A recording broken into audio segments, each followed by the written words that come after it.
नमस्कार दोस्तों, द एक एजुकेशन में आपका स्वागत है। हम बात कर रहे थे, हमारे जो एमसीक्यू के बारे में डिस्कशन कर रहे थे वो कंटिन्यू करते हैं। तो हमारा 121 क्वेश्चन है, what does alopecia refer to.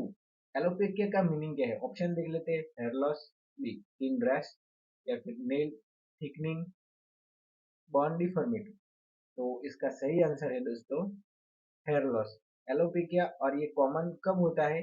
जो कैंसरस पेशेंट होता है उसमें कॉमन ये देखने को मिलता है, एलोपेकिया। ठीक है, तो जो एलोपेकिया है उसका मतलब है हेयर लॉस। हेयर लॉस होना मतलब कि एलोपेकिया। ठीक है, अगला क्वेश्चन है, the functional unit of the kidney is called. Function, ये कई बार एग्जाम में पूछा जा चुका क्वेश्चन है। ऑप्शन देख लेते हैं। Alveolus, nephron, hepatocytes, glomerulus. तो इसका सही आंसर आप सभी को पता ही है दोस्तों, नेफ्रॉन।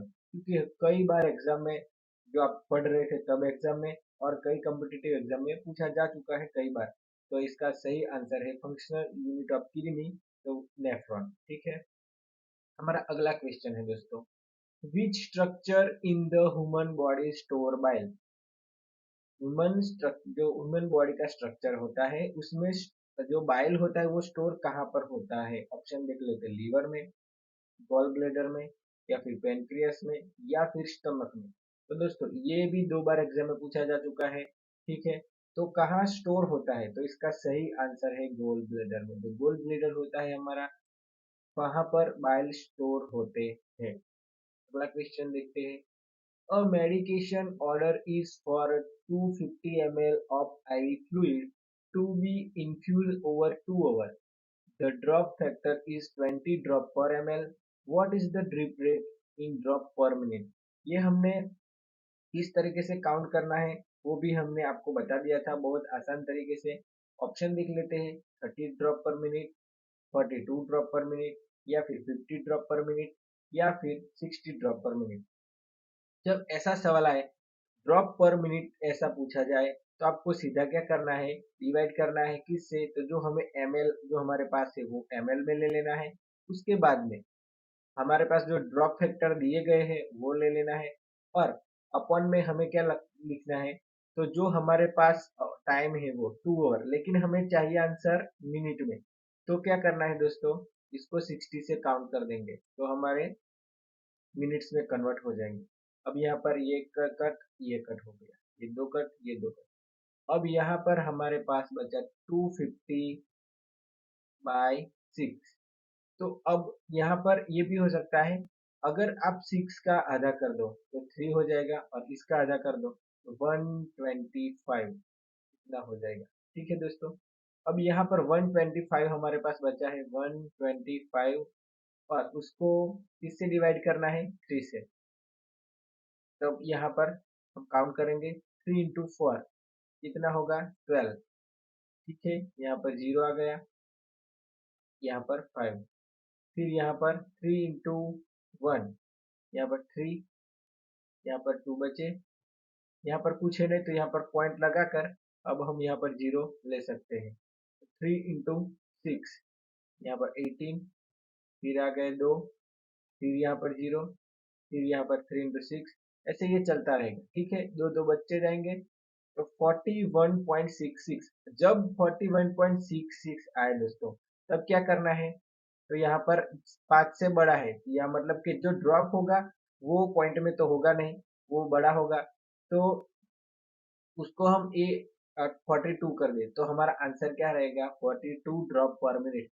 अगर हम 42 ड्रॉप पर मिनट गिरने देंगे आईवी सेट में, तो हमारा जो पॉइंट है 250 ml का, वो 2 घंटे तक चलेगा। ठीक है, तो हमारा आंसर रहेगा 42। अगला क्वेश्चन है, what does term dysphagia refer to. यहाँ पर डिस्फीजिया का मतलब क्या है? ऑप्शन देख लेते हैं। Difficulty swallowing, difficulty breathing, difficulty urination, या डिफिकल्टी स्पीकिंग। तो इसका आंसर है डिफिकल्टी swallowing।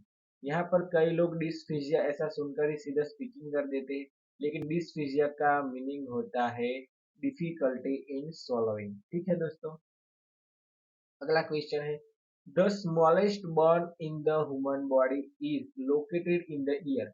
यहाँ पर आधी बात तो बता दी गई है दोस्तों कि कहाँ पर है स्मॉलेस्ट बॉन? ईयर में है। व्हाट इज इट कॉल्ड, उसको क्या बोलते हैं? मेलस, बी है इंकस, या फिर स्टेपस, या फिर कॉकलिया। तो इसका सही आंसर आप सभी को दोस्तों पता ही होगा, स्टेपिस। तो स्टेपिस जो होता है वो smallest bone in the human body है, जो हमारे ईयर में रहता है। ठीक है,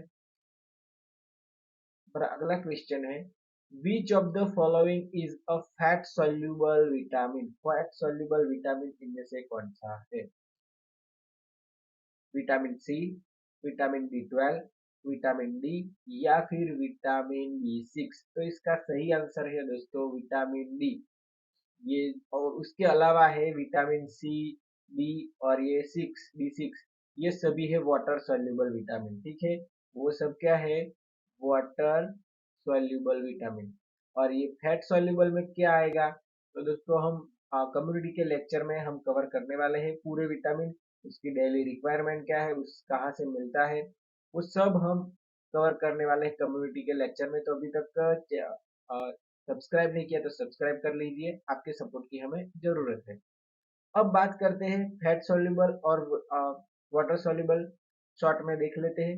तो जो यहाँ पर वाटर सॉल्युबल है वो सी और सारे बी मतलब कि B1, B2, जो है वो B6, B9, B7, B12, वो सब आएंगे वाटर सॉल्युबल में, जो पानी में घुल जाते हैं।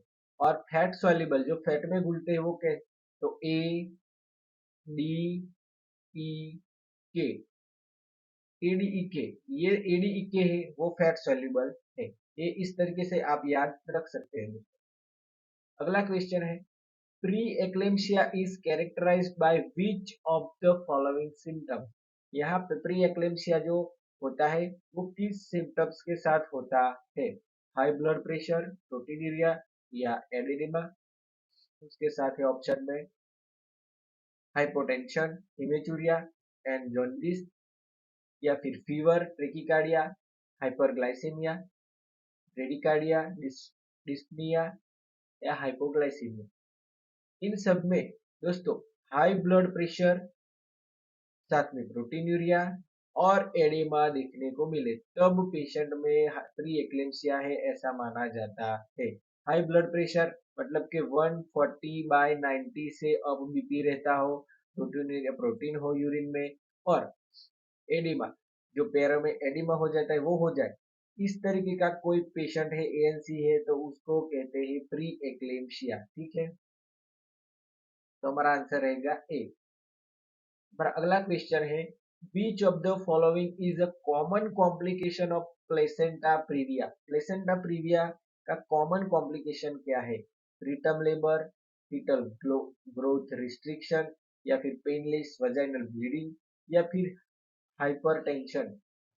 तो इसका आंसर है दोस्तों पेनलेस वजाइनल ब्लीडिंग। अब प्लेसेंटा प्रीविया क्या होता है? तो जो हमारी इंटरनल ओस होती है उसके साइड में, उसके साथ में ही, उसके नजदीक ही जो हमारी प्लेसेंटा होती है, जो मदर में प्लेसेंटा होती है, वो सिचुएटेड, वो अटैच होती है। तो उसके साथ ये इंटरनल जो ओस होती है सर्विक्स में, तो वहां से थोड़ा थोड़ा ब्लीडिंग रहता है, लेकिन वो ब्लीडिंग कैसा होता है? पेनलेस, उसमें पेन होता नहीं है। तो पेनलेस जो कॉमन है, क्योंकि वहां प्लेसेंटा प्रीविया है, लोकेटेड आगे है प्लेसेंटा, तो कॉमन कॉम्प्लिकेशन में ये पेनलेस वजाइनल ब्लीडिंग रहेगा। ठीक है, तो ये कॉमन पूछा जाए तो पेनलेस वजाइनल ब्लीडिंग आएगा प्लेसेंटा प्रीविया में।